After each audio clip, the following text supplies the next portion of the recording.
আজ তোমাদের জানাবো হোলি উৎসবের রং নিয়ে কিছু তথ্য। আগেকার দিনের রং ছিল প্রাকৃতিক ফুলের নির্যাস থেকে তৈরি করা, আর এখনকার দিনে কেমিক্যাল দিয়ে তৈরি করা হয়, যা চোখ, চুল ও ত্বকের সবার ক্ষেত্রে ক্ষতিকারক। ফ্যাক্ট নাম্বার 1, লাল রং আগে তৈরি করা হতো জবা ফুল, লাল চন্দন ও বিটের রস থেকে, যা ছিল নিরাপদ ও ঠান্ডা প্রকৃতি। আর এখন ব্যবহারে অ্যালার্জি ও র্যাশ হতে পারে, কারণ এখন সিনথেটিক ডাই ও কেমিক্যাল মিশ্রিত করে তৈরি করা হয়।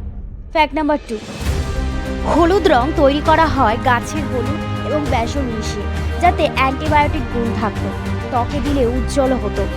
এখন কৃত্রিম ইয়েলো ডাই ব্যবহৃত হয়, যা ক্ষতিকারক এবং রাসায়নিক গুণ সম্পন্ন।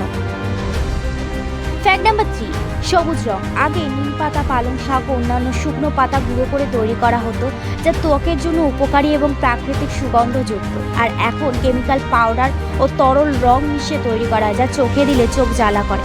ফ্যাক্ট নাম্বার 4, নীল রং আগে নীলকণ্ঠ ফুল ও ইন্ডিগো গাছের থেকে পাওয়া প্রাকৃতিক রস থেকে তৈরি করা হতো নীল রং, যা হালকা ও ত্বক বান্ধব ছিল এবং ত্বকে দিলে উজ্জ্বল ভাব আসত।